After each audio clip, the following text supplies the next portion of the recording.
Hello 10th class, good morning. आइए आज हम फर्स्ट फ्लाइट की एक poem a tiger in the zoo को पढ़ते हैं। This poem contrasts a tiger in the zoo with the tiger in its natural habitat. इस poem में पोएट लेस्ली नॉरिस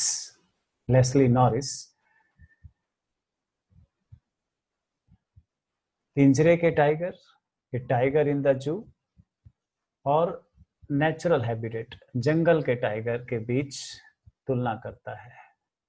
एक कंपैरिजन है between A tiger in the जू, जू में रहने वाले टाइगर, और नेचुरल हैबिटेट उसके प्राकृतिक आवास में रहने वाले टाइगर के बीच। The poem moves from the zoo to the jungle. Poem पहले एक चिड़ियाघर में बंद टाइगर के बारे में बताती है और उसके बाद जंगल के टाइगर के बारे में।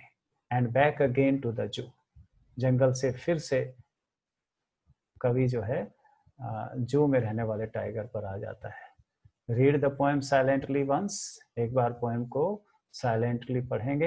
And say which stanza speak about the tiger in the zoo, और पता लगाएंगे कि कौन सा स्टैंजा जू के टाइगर के बारे में बात करता है। And which once speak about the tiger in the jungle, और कौन से स्टैंजाज पोएम के जंगल के टाइगर के बारे में बात करते हैं। He stalks in his vivid stripes, the few steps of his gaze, on pads of velvet quiet, in his quiet rage. Which tiger is being talked of here? कौन से टाइगर की बात हो रही है?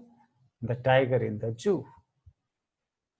चिड़ियाघर में पिंजरे में जो टाइगर बंद है, in his cage, उसके संबंध में कहते हैं he stalks in his vivid stripes. Vivid, lively, जीवंत, स्ट्राइप्स धारीदार, सुंदर लाइनें। He stalks in his vivid stripes. खूबसूरत टाइगर अपनी खूबसूरत त्वचा के साथ स्टॉक्स, वॉक कर रहा है, चल रहा है। The few steps of his gaze, अपने पिंजरे में केवल कुछ ही कदम चल पाता है। The few steps of his cage. The cage is very small. He is not free to walk. He could take only a few steps in it. He is confined on pads of velvet quiet. Then Leslie Norris says that his pads, his paws, his feet are like that of velvet, making no sound. उसके कदमों में कोई आवाज नहीं है। आवाज क्यों नहीं है? क्योंकि उसके पंजे बिल्कुल वेलवेट की तरह हैं, मुलायम, कोमल।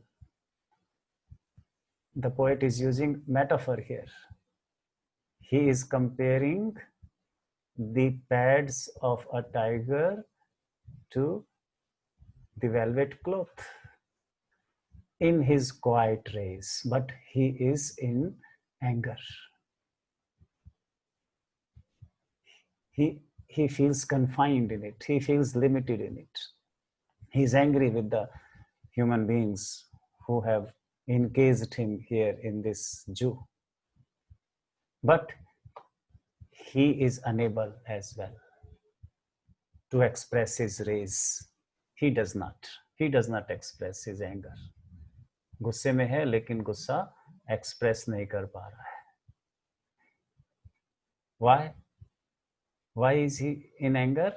He should be lurking in shadow, sliding through long grass. क्योंकि अगर यहाँ इस पिंजरे में वो बंद ना होता तो अपनी नेचुरल हैबिटेट में इन द फॉरेस्ट, जंगल में किसी झाड़ी के पीछे छुप कर बैठा होता, घात लगा के बैठा होता। He should be lurking in shadow, sliding through long grass, लंबे लंबे घासों के बीच से सावधानी से, सजग सचेत चल रहा होता। नियर द वाटर पोल, या कहीं किसी तालाब के किनारे झाड़ी के पीछे छुपा होता। क्यों छुपा होता? वेयर प्लम्प डियर पास, ताकि वहां पर किसी हिरन का शिकार कर सके। किसी पौंड के किनारे, किसी पानी के स्रोत के किनारे छुप कर खड़ा होता, क्योंकि वहां पर हिरन आते। एक अच्छे से हिरन को शिकार करने के लिए लंबी लंबी घासों में या किसी झाड़ी के पीछे छिपा होता, और अब यहाँ इस पिंजरे में चहलकदमी करनी पड़ रही है। He should be snarling around houses at the jungle's edge. तो ऊपर वाला स्टैंजा किस टाइगर के संबंध में है? The tiger in the forest, the tiger in its natural habitat, अपने प्राकृतिक वातावरण में, प्राकृतिक परिवेश में रहने वाले टाइगर के संबंध में है। पहला स्टैंजा जू के टाइगर के संबंध में, दूसरा जंगल के टाइगर के संबंध में, तीसरा फिर जंगल के टाइगर के संबंध में। He should be snarling around houses at jungle's edge.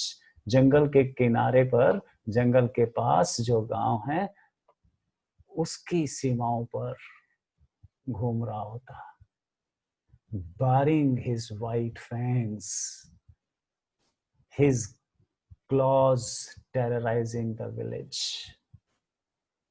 गांव वालों को आतंकित कर रहा होता। ये लोग जो अब उसे देखकर मनोरंजन करते हैं, यही गांव वाले लोग, यही मनुष्य उससे डर रहे होते, उससे कंपते, उससे आतंकित होते, उससे भयभीत होते। But he is locked in a concrete cell, लेकिन यहाँ इस जू में तो वो एक कंक्रीट की कोठरी में, सीमेंट की, ईंट की, लोहे की बनी कोठरी में बंद है। His strength behind bars, उसकी सारी ताकत कैद है, पिंजरे के पीछे है, पिंजरे में बंद है। Stalking the length of his cage, ignoring visitors.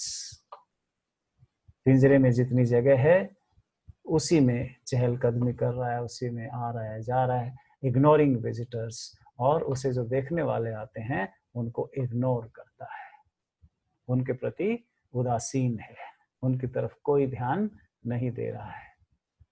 He hears the last voice at night, the patrolling cars. और यहाँ पर इस पिंजरे में अब वह बेबस रात को ट्रैफिक की आवाज सुनता है, पुलिस की पेट्रोलिंग हो रही होती है, उसकी आवाज उसके कानों में पड़ती है।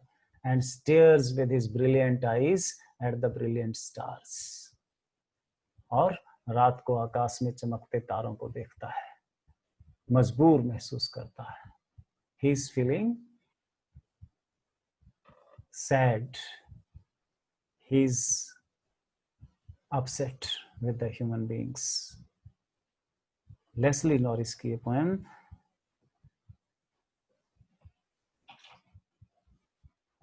बहुत ही विविड कंपैरिजन करती है between the tiger in the zoo and the tiger in its natural habitat.